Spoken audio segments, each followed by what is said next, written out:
Later of today's panel discussion, and as you already probably know, the title of this discussion is Bedtime for Poetry, the Purpose of Literature in Times of Crisis.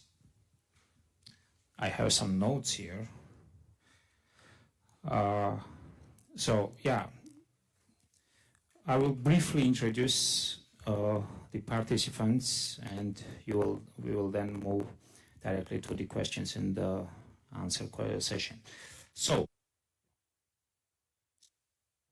novelist, scriptwriter, and lyricist with the full name of Sigurjón Birgir Sigurðsson. Is that correct pronunciation? So, yeah. Sjon is an internationally acclaimed author of the novels The Blue Fox, The Whispering Muse, From the Mouth of the Whale, Moonstone, Codex 9062, and The Red Milk, for which he has won several awards. Also, he was nominated for an Academy Award for his lyrics in Lars von Trier's musical drama Dancer in the Dark at the 2001 Oscar ceremony. His novels have been translated into 35 languages, including Georgian. In Georgia, his novel, The Blue Fox, was published by the Sulakauri Publishing in 2025 under the title Skuga Balduri, which I don't know what it means, but it sounds great. Yeah. Lyudmyla Diadchenko, Ukraine.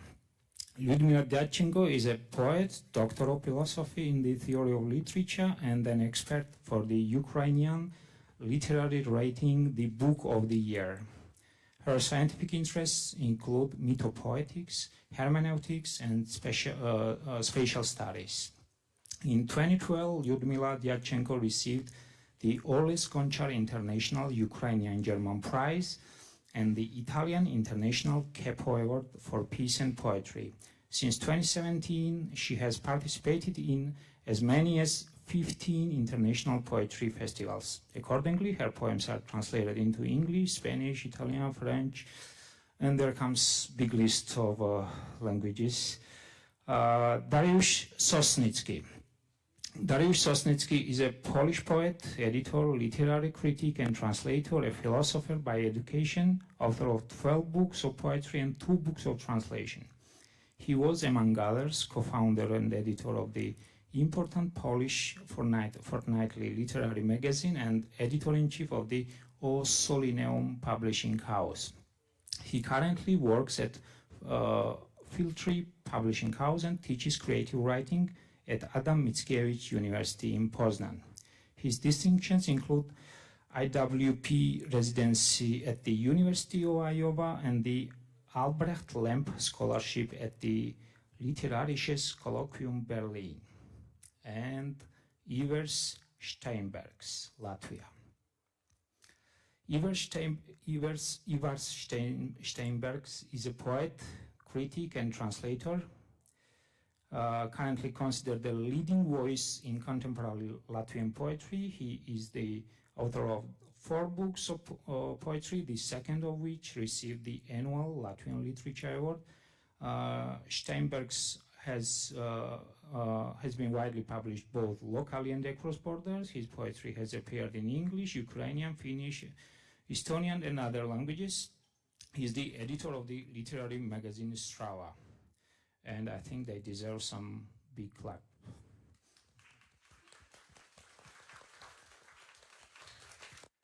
Thank you for participating at the festival and being our guest at the panel discussion.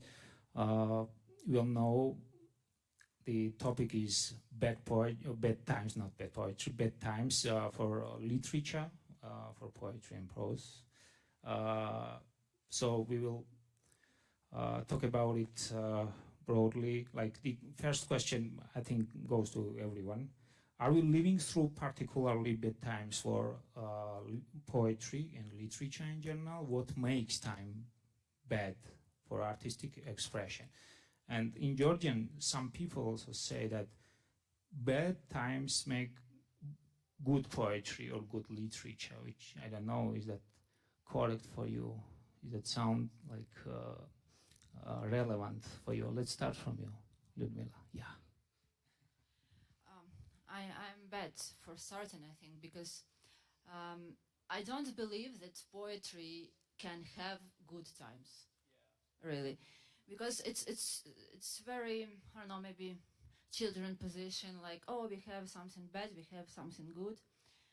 Word is like word is. I mean, it always includes something terrible and something good, something sweet and something sour. I don't know. Yeah, and if we will wait for better times, we I don't know, we can not do anything, you know. For example, I can say about myself, it's maybe strange. I don't know, maybe strange experience, but still, more than 3 years ago, when new wave of war began, I remember myself and my relatives and other people, like more than maybe 1 month, you can't do anything. Not, it's not about only artists or I don't know, or doctors, or like everyone didn't know what to do, but we expected for something, you know. And in this condition, you don't do anything, no? And you don't have any hope. I don't know. You don't want anything also, because you can't listen to music. You can't watch movies. You can't read books, because you. I don't know. It's not depression, no, but it's some strange really condition. Yes, maybe. But then time is going and you don't do anything, and then you realize that, oh, okay, it's new reality. So in this new reality, you can do something also. And many of my friends, writers also, they went to the front, but and other writers write about war, but not on the front, you know. It's a very strange tendency when people who didn't know about this, like, face by face, but write about it. So, but one good poet and one good person, I read his new poem, and it was about love. Not about, of course, war. Yeah, but still, I think it's bad. I'm telling something wrong, because poetry can't be about, you know. Okay, literature, I don't know, novels are about, it's about story, but poetry, it's about how you to reflect it. Because if, unfortunately, I think that's why this time is bad for poetry. Because I read and I see less and less images, metaphors, and so on and so on. It's just some reflection, like documentary reflection. And it's sad for me. I don't know, but I think we should remember that actually art is like the main function is to create other reality, you know. So, because if we just write about nowadays, so what's difference between journalists and writers then? It's just so I okay.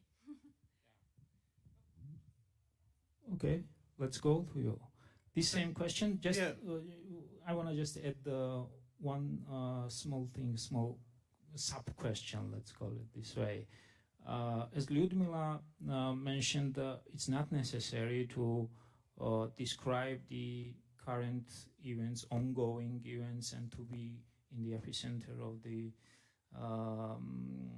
ongoing process. Is that necessary for poetry to, or for poets to describe the, for example, war which is right now in Ukraine or somewhere else? Well, thank you for the question. And in response to that additional question, I will answer that first. I would say that we shouldn't universalize poetry in any way and say poetry is supposed to do this or supposed to do that. Because the moment we do that, we instrumentalize it, which is something that authoritarian regimes would do or totalitarian regimes would do. And so it would make more sense to simply say poetry is a testament to the diversity of humans.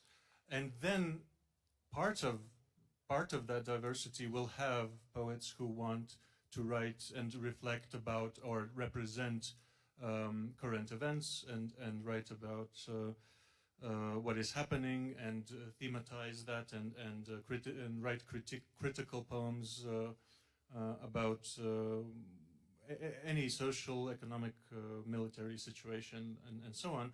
And at the same time, you allow poetry about the everyday, the poetry of the mundane, love poetry, and all of that. So I think it's important to emphasize the diversity of poetry, both in terms of form and both in terms of the ideological understanding, the theoretical grounding of why someone writes and so on.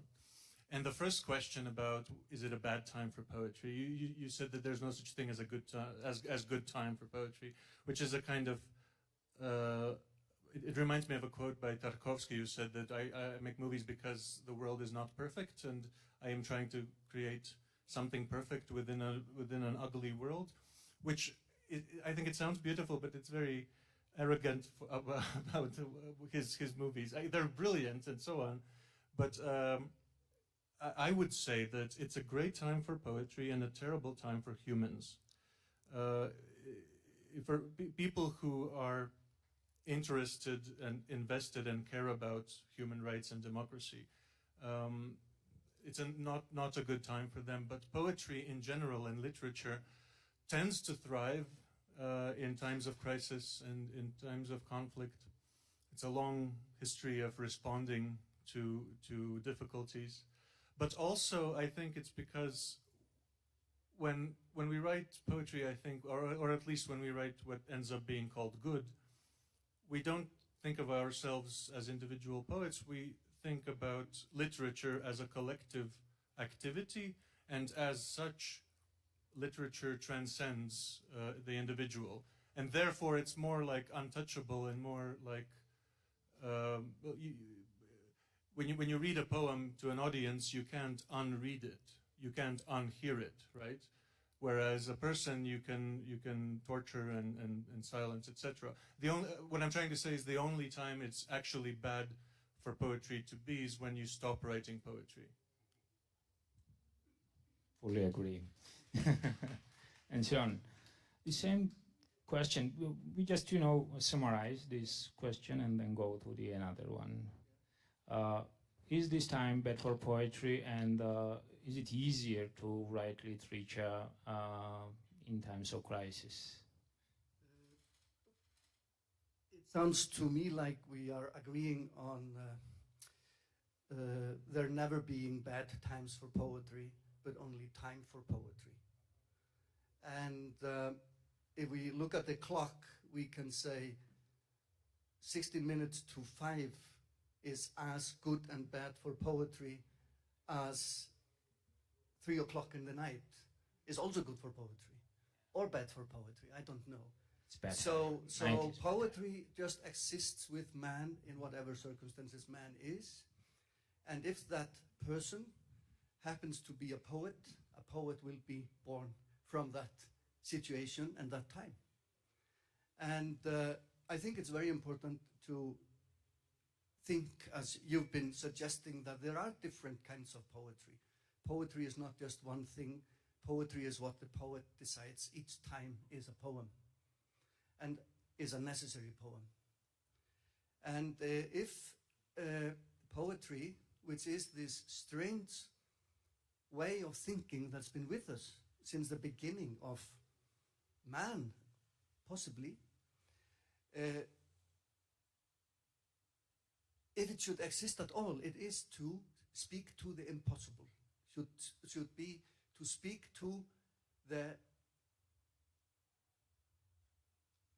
against the impossibility of overcoming death, for example.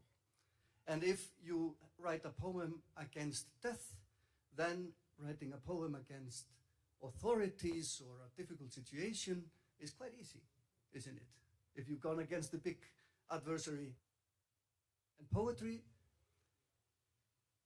is always existing in the impossible situation of man. And it means that every poem, this incredibly strange, wonderful way of thinking, of using language, stringing words together in a very delicate but precise way. Every poem, every sentence in a poem, every word that is chosen in a poem is an action of hope against whatever death or impossible situation you are in. So man exists in bad times and has always done, because the death is always staring us in the eyes, and we are just speaking against it, writing against it. And for some reason, we came up with this amazing form of thought called poetry, which springs from an individual.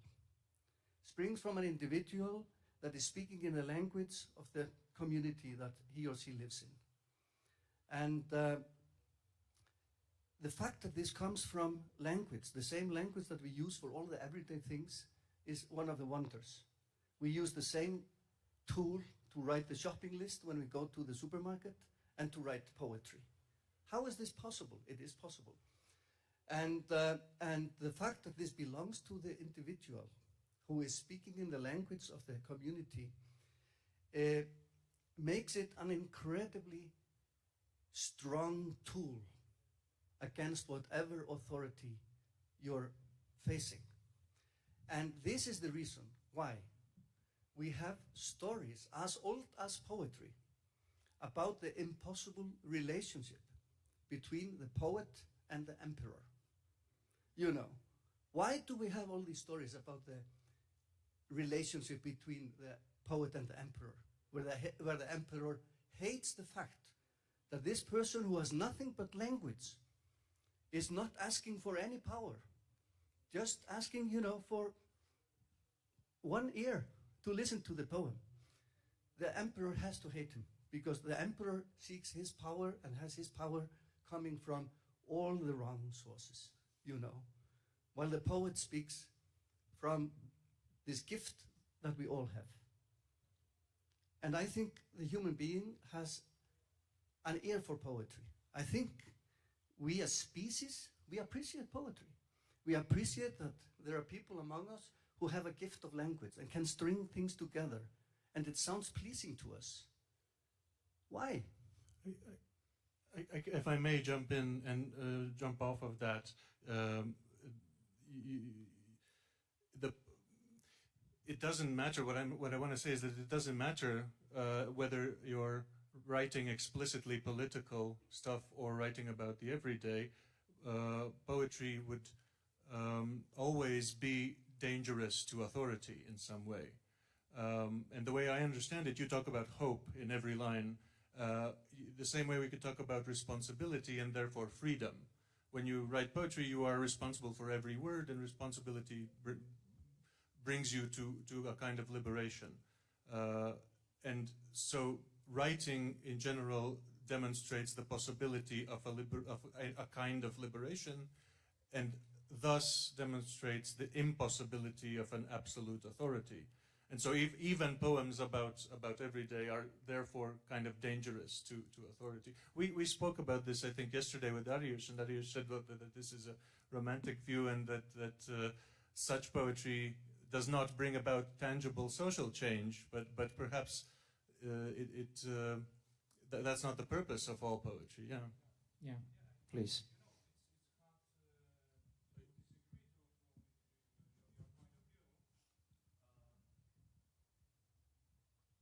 I think that there are no bad times for poetry, but for poets, yes. We know that, for example, now here in Georgia, it's really hard to live everyday life and to be safe and to help relatives and friends and family and to be stable. But I think that the poetic impulse is an important part of our, inner life, and in every circumstances we are. If we are poets, we just, thinking poetically or writing poems. But another question is range of poetry in the society. So our history, Polish history teaches us that the more complex, politically complex times, our poetry was the most popular. For example, in the Romantic era, we had at that time poets like the biggest Polish poets, let's say Adam Mickiewicz, Juliusz Słowacki, Norwid, and they wrote in Polish in country which didn't exist at that time. And in the middle of the 20th century, we had also generation of brilliant poets. Two of them, Czesław Miłosz and Wisława Szymborska, would become Nobel Prize winners in the second part of the century. And works of them are involved in politics and in the situation of the community under the Soviet regime, actually. It isn't, just a simple story about being living in a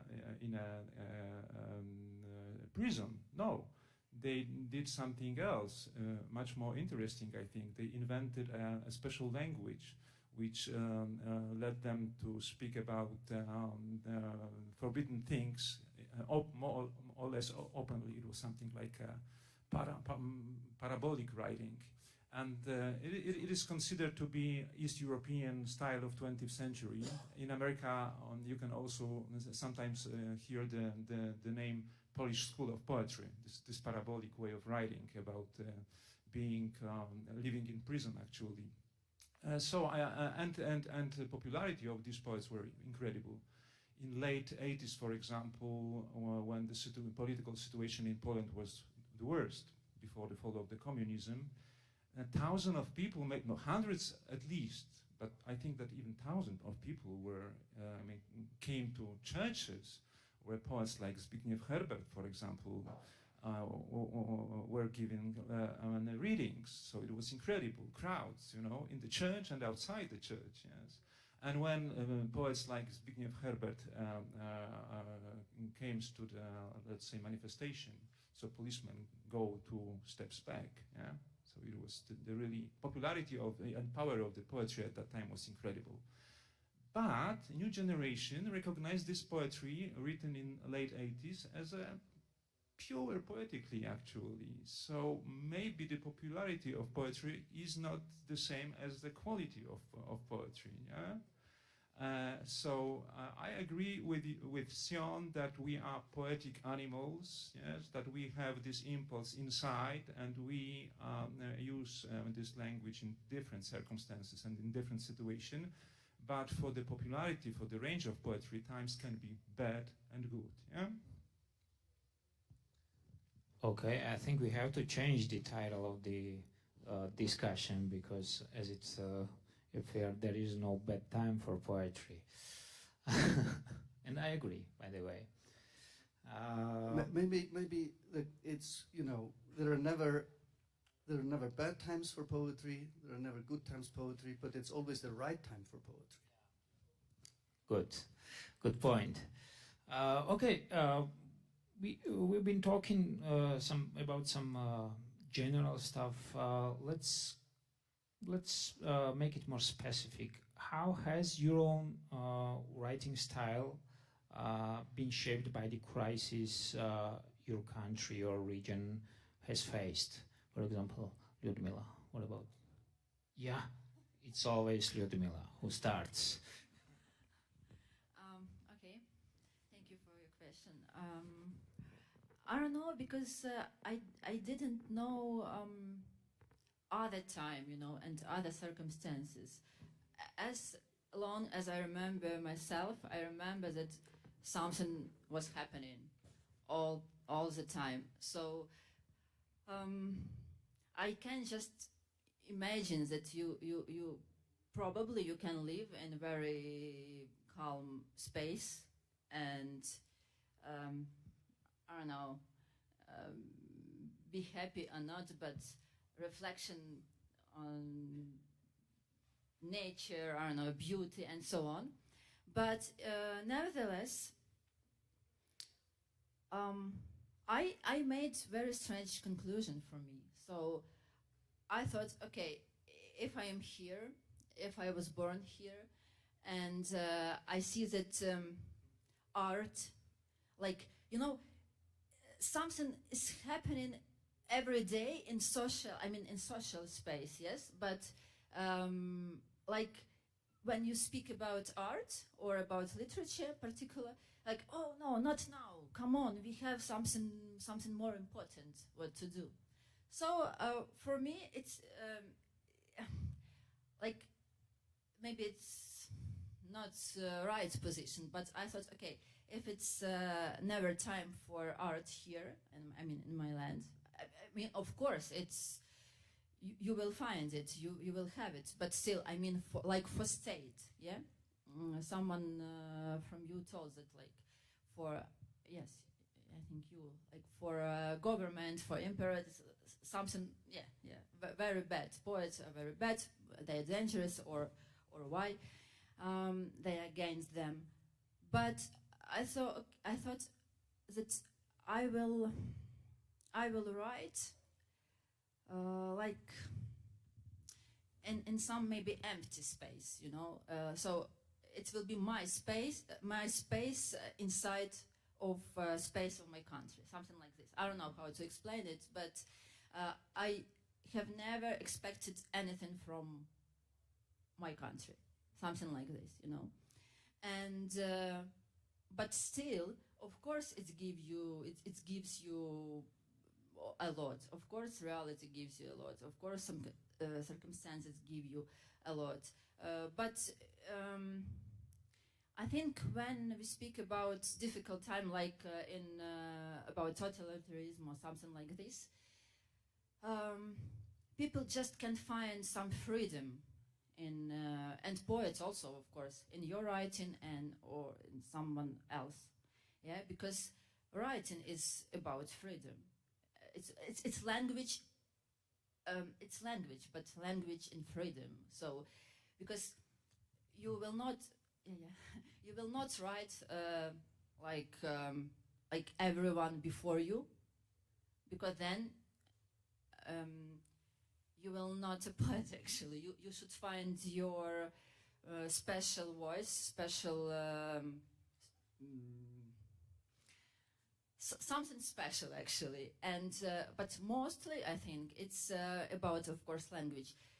You destroy old language, if you understand what I mean, and you create new language, like in this way, and it's more important, because, you know, when someone came to your land and want to just to kill everything, and they want to destroy actually literature at first. Why? Because it's about language, and language is, I mean, this literature language, it's always about freedom. So it's I don't know, I see some connection between it. I don't know.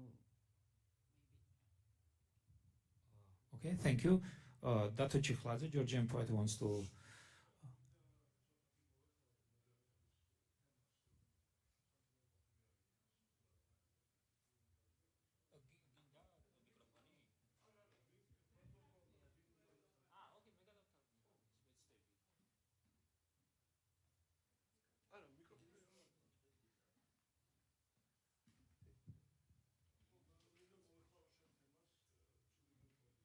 He wants to add some things on the subject.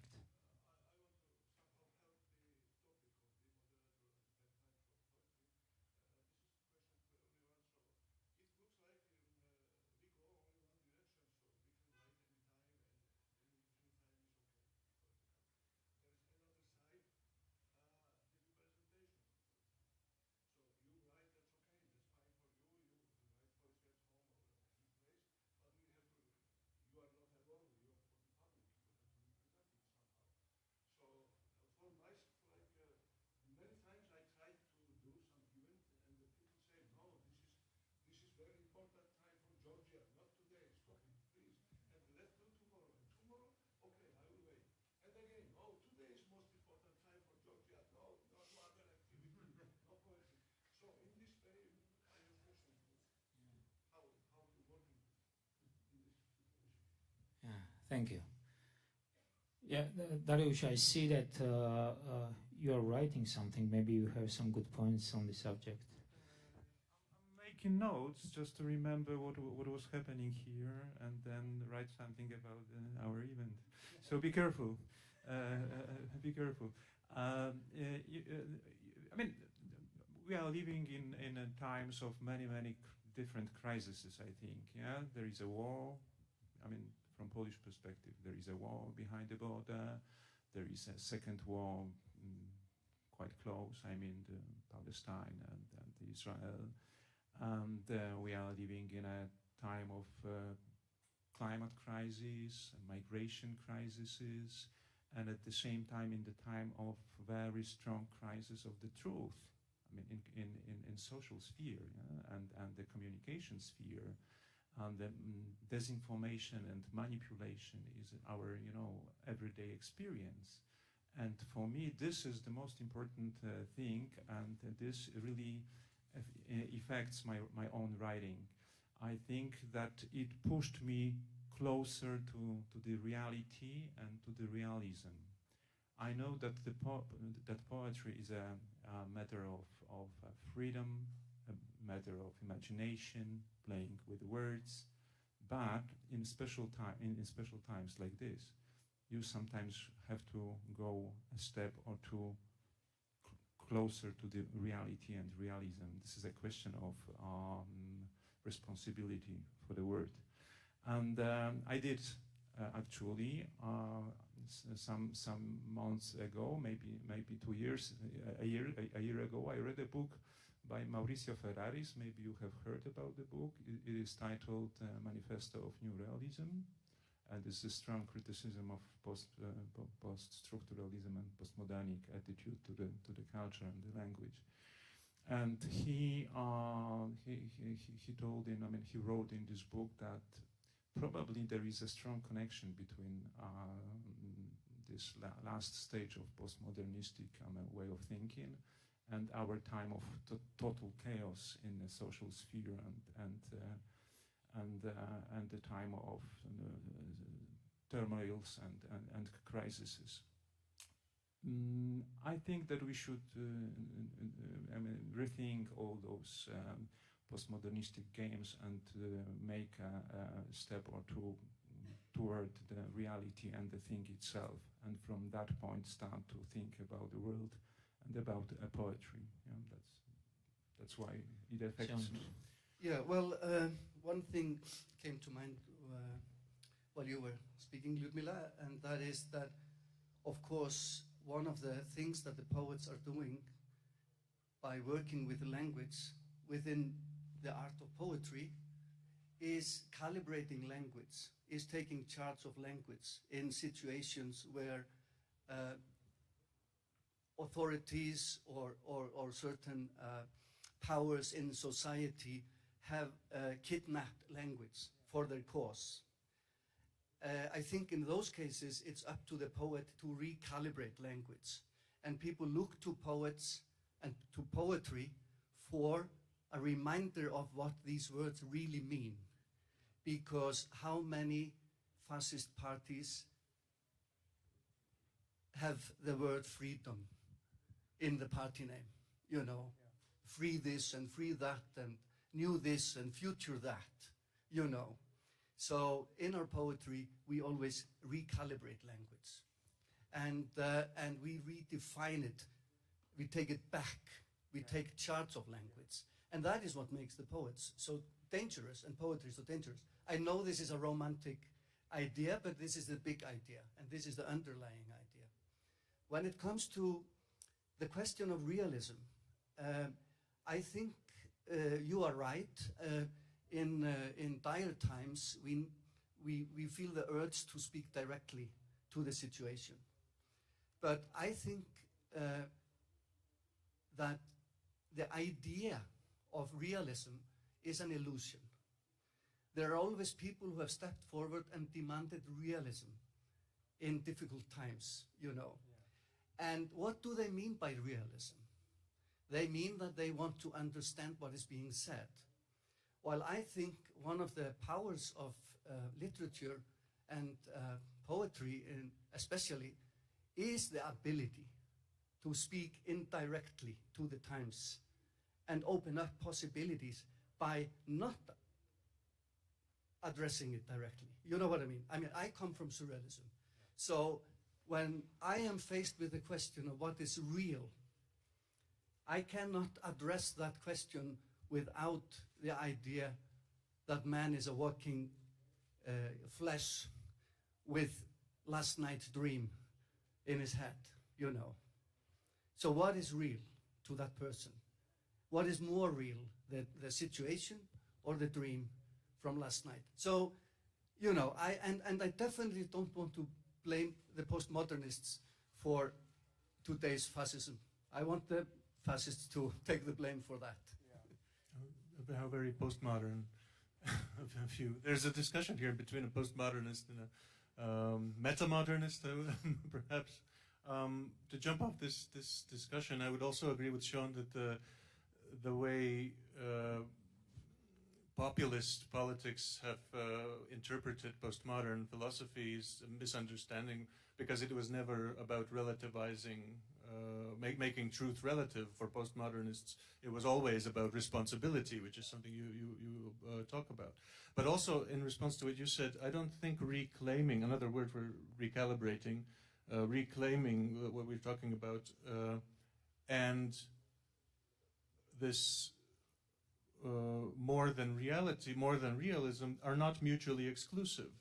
You can be reclaiming language and working with the true meaning of the words and creating new meaning, whilst also criticizing the notion of realist poetry. You can write surreal poetry and still work with meanings, right? It is possible, I think. Never forget the realist part of the word surrealism. Yeah. It is an honest, direct attempt at presenting the real, you know. And that is the amazing thing about everyone who has blown up language and literature, has done it in the search for representation of reality. Yeah. No. To bring back the discussion to your initial question and trying to respond to the question we had from the audience, to me, my writing did change after 2022, definitely. And I grew up in the 90s, and I grew up after what some philosophers called the end of history. The Berlin Wall fell, Soviet Union collapsed. Yeah. We've reached liberal democracy. That's it. That's it. Obviously an illusion, but a strong illusion that I carried with me into adolescence, and it was not shook even by September 11th, and then not even what happened here, and then in 2014, when Russia started to go in Ukraine. The illusion started to crumble, and it broke in 2022. And what I realized, what I felt viscerally, was that silence is a form of helping the aggressor. Yeah. So I did change the way I wrote, and two things happened to me. I started writing more politically explicit texts. I kept writing different texts as well. But I published a poem. It was addressed, for example, one poem was addressed to Putin. It was based on the poetics of radical rudeness, and it was like basically hate speech against this one dictator. But the second thing that happened, which is perhaps more interesting, is I became a bit of a schizophrenic writer, meaning I started publishing stuff under pseudonyms, under different pen names. And I still don't really know exactly why that happened, but it might have something to do with the need to create realities where I can either hide or I don't know, recreate myself or something. Yeah. And when it comes to presenting your work, bringing it to an audience, the first thing is to realize that silence does not help, or silence helps the aggressor, that you need to get your voice out. But the second thing I would say is that when you do get your platform and when you do get to say what you want to say,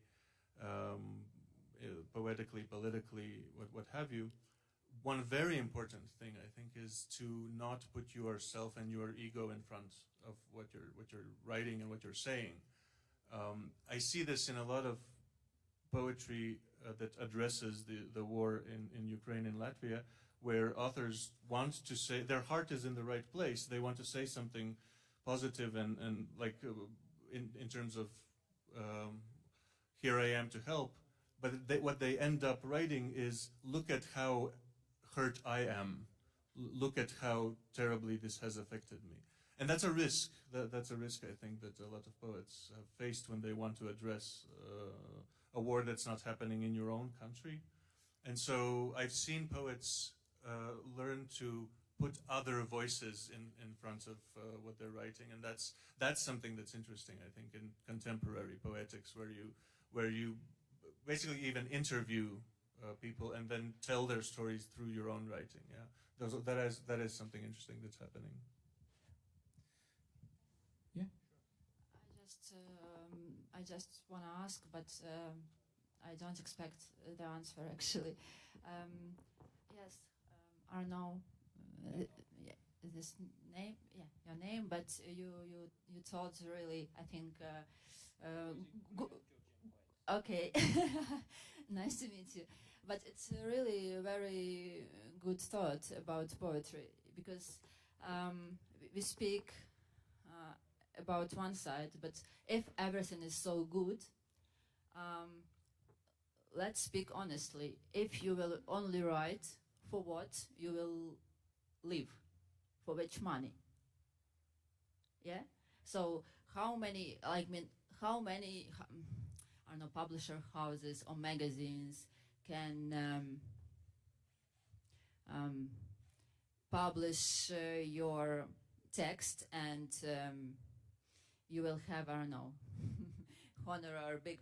I don't know. I think the biggest honorar for poetry, it's in Poetry magazine in USA, but it's around $350. So yes, but one football player will get for 1 month, you know. So it's about priority for human. Don't say that no, it's some for some. No, everyone is so high thinking, and no, come on. But it's also reality, yes. And if you, I don't know what about Georgia, but if you go to the publishing house, for example, in Ukraine, and they listen poetry, oh, it's hard to sell. Okay.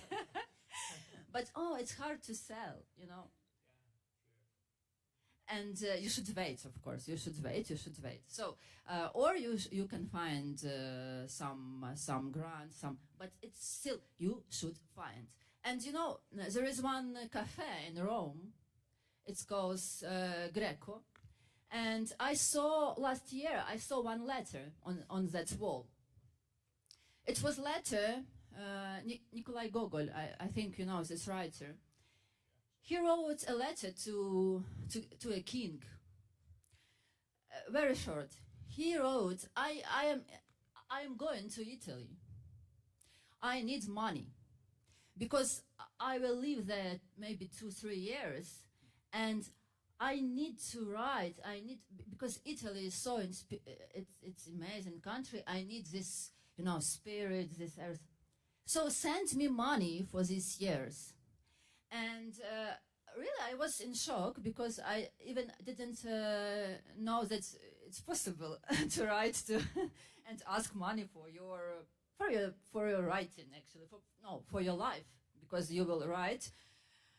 And but very strange. But he got his money. I am not sure that there is even one country nowadays, then you can write a letter to your president and ask, I need some for my writing. I don't know. Maybe I want to be Iran. Thank you. As I see, we are going to the commercial side of literature and especially poetry. And in this sense, of course, it's definitely bad time for poetry, especially in this sense. And especially in Georgia, I don't know how it is in your country, but I think that it's one and the same in every country. Dariusz, what about poetry and its commercial, I don't know, should we use that word? Maybe we should. Commercial side. How can poet survive today in this consumerist time?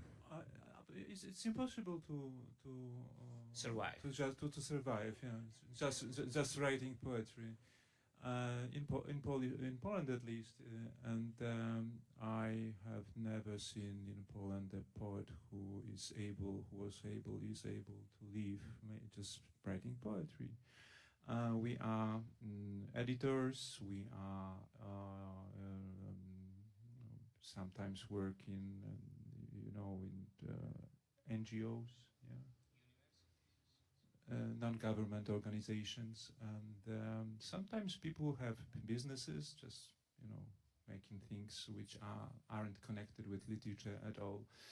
And there are some scholarship in Poland. Actually, just one scholarship for the whole country, which is paid by Ministry of Culture, and there are some scholarship founded by the cities. There are some literary prizes. If you got one, you can live for a year at least without walking to the office every day, and that's it. And I mean, you have to work. It's just a task for everyone.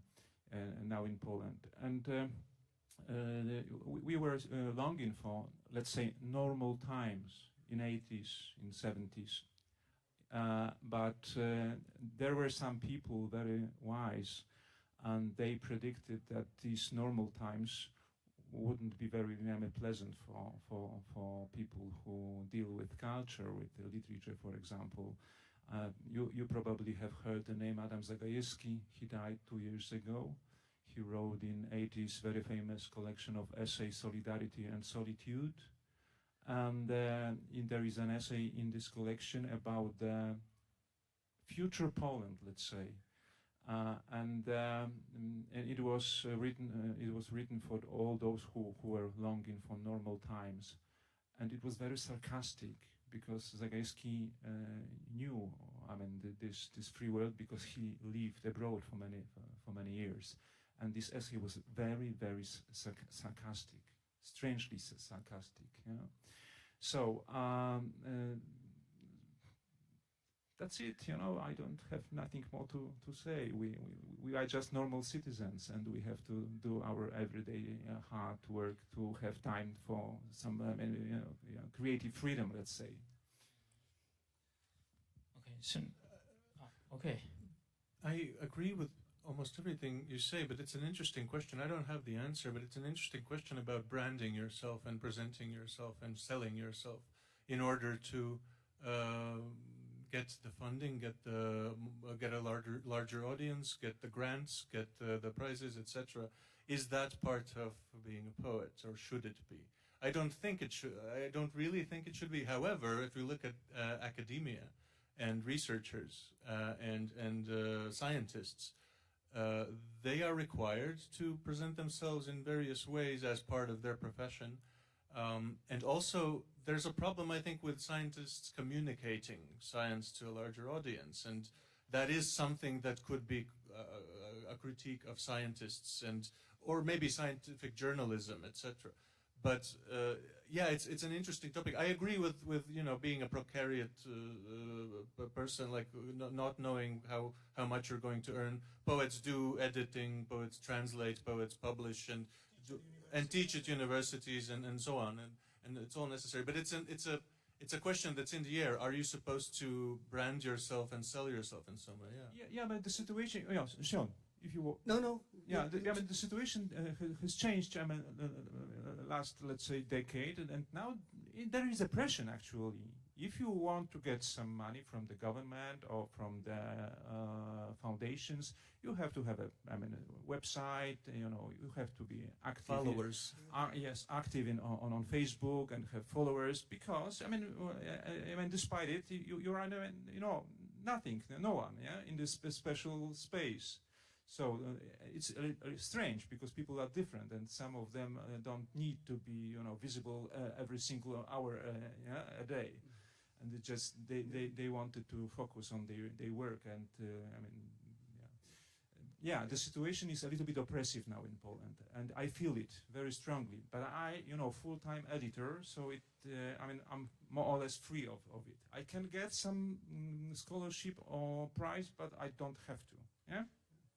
I think money and poetry is something that rarely goes together, and I think a part of the reason why people trust poets in an interesting way is because they know that they're not making any money from it, And it's very interesting going to different literary festivals. When I go to literary festivals as a novelist, there is a very clear hierarchy at the literary festival.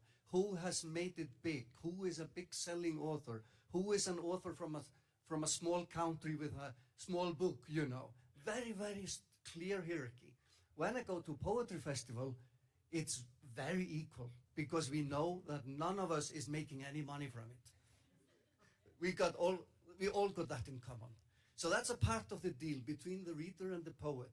The poet is poor, but it's honest, and it's doing this for the reason that the poet needs to do this, So, it's very nice when somebody sells, a book of poetry, but, that person will probably sell 5 copies of the next book, so rest easy. Okay, again, Sjon, how do you write about crisis without falling into propaganda or therapeutic cliche or something like that, because it's always something that is always close to that. Well, I think one of the things that we learn as writers is to listen to the mind. We are actually listening to the mind, and we're listening to the mind reacting to certain situations. And if we are talking about the dramatic big situations that are occurring today, both on national levels and then on the global level, which is the climate emergency, one of the things that we are doing as poets is that we are listening to the human mind reacting to the absolute crisis. We have never faced crisis like the climate emergency. It's as simple as that. We are facing the possibility of the extermination of the human race. That's very, very clear. Very, very clear. And when you write about it, you are writing about something that has not existed before. The annihilation of the human race. So, how do I do it? If I decide to try, I can only do it by listening to my mind, finding ways of listening to the human mind reacting to it. And it's possible that it will not react in the most obvious way by writing like, let's fight climate change, or let's remember the small animals. It's possible that the human mind, which is the reason why we are in the situation, and that's also one thing we have not talked about, that is, the poets are always investigating what it is to be human and what it is that has brought us into the bad times, the times that we are living in. We are always investigating that as well. So when I try to write about the absolute crisis of climate change, for example, I do it by listening to the mind and just observing it, listening to it, and respecting whatever form it wants to manifest that reaction in. And it might be something completely new or maybe something very old. I don't know. Thank you. And yours, we are, we should just ask maybe one final question. And, it's such a great topic that we could talk even all day, but, our format covers only one hour and several minutes. So we should go to the end. Ivars, you were talking about poetry and its ability to be dangerous and powerful, something like that. If I correctly remember your quote, poets, even if they write about butterflies, they are still dangerous, or they're supposed to be dangerous. So you think that poetry still can have some big influence over society and power? No. In this time? No. I have no illusion as to how poetry can bring about social change. It does not directly do it now. However, you can never predict where and how your text is going to be disseminated after you publish it or after you read it. That is uncalculable. It's impossible to know. Maybe it just dies out in a couple of days, but maybe it hangs on and changes something in like a domino effect where you have no idea. So indirectly, poetry is incredibly valuable. And the more responsible we are in what we write, and the more rigid we engage with our mind, the more rigidly we engage with the world as writers, the greater the chance that the poem is somehow going to affect, move, and touch those who read it or hear it. But no, it's not direct. Not now. It might have been, and it was influential during, for example, in my country during the so-called singing revolution, where we also had poets that would speak to stadiums and imply through this language of the 80s that we need to regain independence and so on. But it's a different reality now, and it's a different poetics. And for example, yes, it is a kind of world where it is already too late in terms of climate change, and so you have to write. You cannot write in a way that you would have written in the 80s, where there was this hope we can change things politically and go towards a brighter future. No, in terms of where we are at as a global community, there are certain aspects in which it is already we've crossed the cliff already, right? Not to sound too pessimistic, there are things that are good as well, but the point is, you cannot write in the way you wrote before. And one thing is to engage with the mind, and I think another thing is to look at the material world in new ways, which might not be different from what Sjon was saying. But there's a whole new wave of eco-critical writing now that engages with nature in a new way rather than the way we did before, which is to use like trees or flowers as symbols for something else. But now it's more about the actual matter, the actual tangible world, which is an interesting phenomenon in literature. And I will stand firmly behind the opinion that it is valuable work. But changing policy, no, that's at this point done in different ways. Thank you. And the same question: can poetry trigger some changes in our social and political life? Yeah, I think that it is able to change the world, but in very small pace, let's say. So the poetry is something like a social laboratory. If you write a good poem, and if in this poem the relation between things, between people, between elements, powers are new, and the society incorporate your poem, and then live within, and probably change a little bit their point of view on the world. So in this way, poetry can change the image of the world and change the world itself. Yeah, but this is this change is invisible, almost invisible. Yes, it's just a small amount of new quality in this language. Yeah, that's it. even religions didn't change this world, so we speak about poetry, but it can change your own world, you know. So if your own world will be better, you will. What about better? Which better? Which size of this better? You will feel deeply. It's always more interesting, you know, in this life.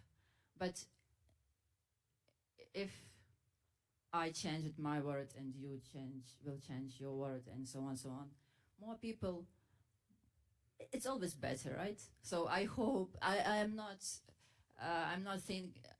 don't think like all words you can change, but even you can start from yourself, I hope. Thank you very much for coming. Thank you, our guests, for participating.